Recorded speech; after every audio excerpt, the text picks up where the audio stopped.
ವೇದಿಕೆ ಮೇಲಿರ್ತಕ್ಕಂಥ ಎಲ್ಲ ಗಣ್ಯರೇ, ಇಲ್ಲಿ ಆಗಮಿಸಿರ್ತಕ್ಕಂಥ ಬಂಧು ಭಗಿನಿಯರೇ, ಮಾಧ್ಯಮದ ಗೆಳೆಯರೇ, ಭಾಷಣ ಮಾಡಲಿಕ್ಕೆ ಇದು ವೇದಿಕೆಯೂ ಅಲ್ಲ, ಮತ್ತೆ ಕೇಳೋರ್ಗೂ ಕೂಡ ಸಹನೆ ಇಲ್ಲ.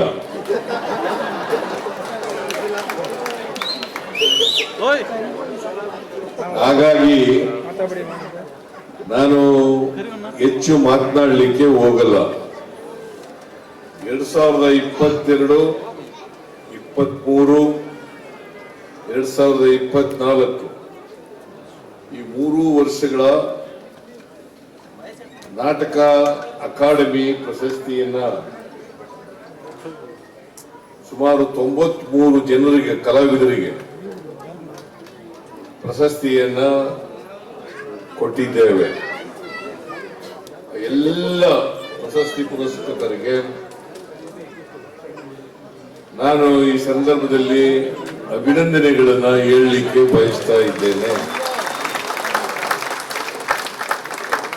ಅವರಿಗೆ ಮತ್ತೆ ಅವರೆಲ್ಲ ಕುಟುಂಬ ವರ್ಗದವರಿಗೆ ಆಯಸ್ಸು, ಆರೋಗ್ಯ ಎಲ್ಲ ಕೊಡ್ಲಿ ಅಂತೇಳಿ ಪ್ರಾರ್ಥನೆಯನ್ನ ಮಾಡ್ತೇನೆ. ಎಲ್ಲರೂ ಕೂಡ ಇನ್ನೂ ಹೆಚ್ಚು ಆಸಕ್ತಿಯಿಂದ ಈ ಕಲಾ ಸೇವೆಯನ್ನ ಮುಂದುವರಿಸಲಿ ಅಂತೇಳಿ ನಾನು ಪ್ರಾರ್ಥಿಸಿ ಹಾರೈಸ್ತೇನೆ. ಇವತ್ತು ಬಿ.ವಿ. ಕಾರಂತರವರ ಜನ್ಮದಿನೋತ್ಸವ. ಅವರ ನಿಮ್ಗೆಲ್ಲ ಗೊತ್ತಿದೆ, ಬಿ.ವಿ. ಕಾರಂತರು ಒಬ್ಬ ಬಹಳ ದೊಡ್ಡ ಕಲಾವಿದರು, ನಾಟಕಕಾರರು. ಅವರ ಜನ್ಮದಿನ ಇವತ್ತು ಇದೆ. ಹಾಗಾಗಿ ಅವರ ಜನ್ಮದಿನದ ಶುಭಾಶಯವನ್ನ ನಿಮ್ಮೆಲ್ಲರಿಗೂ ಕೂಡ ಕೋರ್ಲಿಕ್ಕೆ ಬಯಸ್ತಾ ಇದ್ದೇನೆ. ಬಹಳ ಜನ ಬಂದು ನನಗೆ 2 ಮನವಿಗಳನ್ನು ಮಾಡಿದ್ರು. ಒಂದು, ಅಕಾಡೆಮಿಗೆ ಕೊಡ್ತಕ್ಕಂಥ ಹಣವನ್ನ ಹೆಚ್ಚು ಮಾಡಬೇಕು ಅಂತೇಳಿ. ನಮ್ಮ ಸರ್ಕಾರ ಕೊಡ್ತಿದ್ದದಕ್ಕಿಂತ ಕಡಿಮೆ ಮಾಡಿಬಿಟ್ರು ಹಿಂದಿನ ಸರ್ಕಾರದವರು. ಈಗ ಮತ್ತೆ ನಾನು ಹೆಚ್ಚು ಮಾಡ್ತಕ್ಕಂಥ ಪ್ರಯತ್ನವನ್ನ ಮಾಡಿದ್ದೇನೆ. ಮುಂದಿನ ವರ್ಷ ಇನ್ನೂ ಹೆಚ್ಚು ಮಾಡ್ತೇನೆ ಅಂತಕ್ಕಂಥ ಮಾತುಗಳನ್ನು ಆಮೇಲೆ ಎಲ್ಲ ನಾಟಕಕಾರರಿಗೆ, ಕಲಾವಿದರಿಗೆ ಪ್ರತಿ ತಿಂಗಳು 2,000 ರೂಪಾಯಿ ಕೊಡ್ತಕ್ಕಂಥ ಮಾಸಾಸನ ಇದೆ.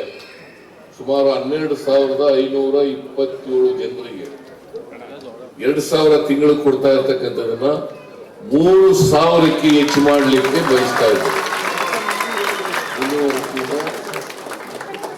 3,000. ನಾಗರಾಜ್ ಮೂರ್ತಿ ಅವರು ಸ್ವತಃ ಕಲಾವಿದರು. ಅದಕ್ಕೆ ಅವರಿಗೆ ನಾಟಕ ಅಕಾಡೆಮಿ ಅಧ್ಯಕ್ಷರನ್ನಾಗಿ ಮಾಡಿರ್ತಕ್ಕಂಥದ್ದು. ನನಗೆ ವೈಯಕ್ತಿಕವಾಗಿ ಒಳ್ಳೆಯ ಸ್ನೇಹಿತ. ಸೊ ಹಾಗಾಗಿ ಅವರಿಗೆ ಅವರು ಏನೇನು ಮನವಿ ಮಾಡ್ತಾರೆ, ಎಲ್ಲ ಮನವಿಗಳನ್ನು ಮಾಡಕ್ಕಾಗಲ್ಲ, ಯದ್ವಾತದ್ವ ಕೇಳದನ್ನೆಲ್ಲ ಮಾಡ್ಕೊಳಕ್ಕಾಗಲ್ಲ. ರೀಸನಬಲ್ ಆಗಿರ್ತಕ್ಕಂಥ ಮನವಿಗಳನ್ನ ಪುರಸ್ಕಾರ ಮಾಡ್ತೇವೆ.